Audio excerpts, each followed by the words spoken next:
ګران اوریدونکو السلام علیکم. ستاسو پام راړوم د نن ورځې تازه لنډو مهمو خبرونو ته. پیل عبدالله کوو. عبدالله پر افغان حکومتي مشرانو غږ کړی چې سولې ته د رسېدو په اوسني تاریخي فرصت کې دی ټول مشران خپلو ویناوو کې له خپلو خولو سره پام وکړي او له داسې څرګندونو دې ډډه وشي چې روان بهیر زیانمنوي.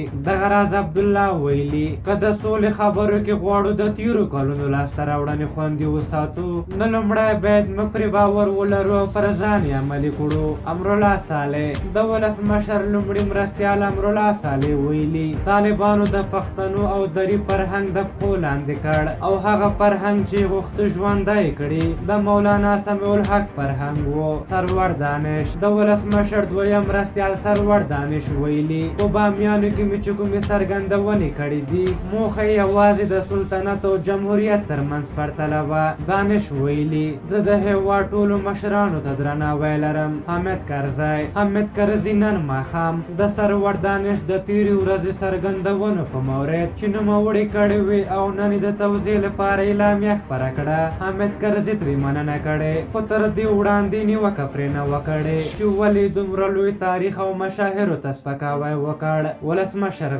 ولسمشر غني ویلي زرغونیان احمدشاه بابا دې مملکت ته ورکړ چې زموږ بنسټ یې کېښود او زه د احمدشاه بابا حیثیت ساتم. نازو انا میرویس خان نیکه راکړ. موږ تاریخ کې ډېر لوی شخصیتونه لرو مشکلات هم شته اما دا تاریخ زموږ تاریخ دی ورباندې ویاړو. ولسي جرګه د ولسي جرګې تفتیش کمیسیون په تازه څرګندونو کې ویلي چې ولسمشر غني تېرو څو کلونو کې سل غیر قانوني فرمانونه صادر کړي او اوس هم دا لړۍ دوام لري. ولسي جرګه وایي نور دا موضوع د زغم وړ نه ده. ټول غیر قانوني فرمانونه راټول شوي او ولسي جرګه به په عمومي ناسته کې په دې تړاو خپله پرېکړه وکړي. زلمی خلیلزاد د امریکا ځانګړی استازی زلمی خلیلزاد وایي په تېرو څو ورځو کې په افغانستان کې تاوتریخوالی زیات شوی. خلیلزاد وایي د جګړې دغه شدت د خفګان وړ دی ځکه د ګڼو ملکي خلکو په ګډون د افغانانو ژوند اخلي او وروستی خبر دا دی چې د بهرنیو چارو سرپرست وزیر حنیف اتمر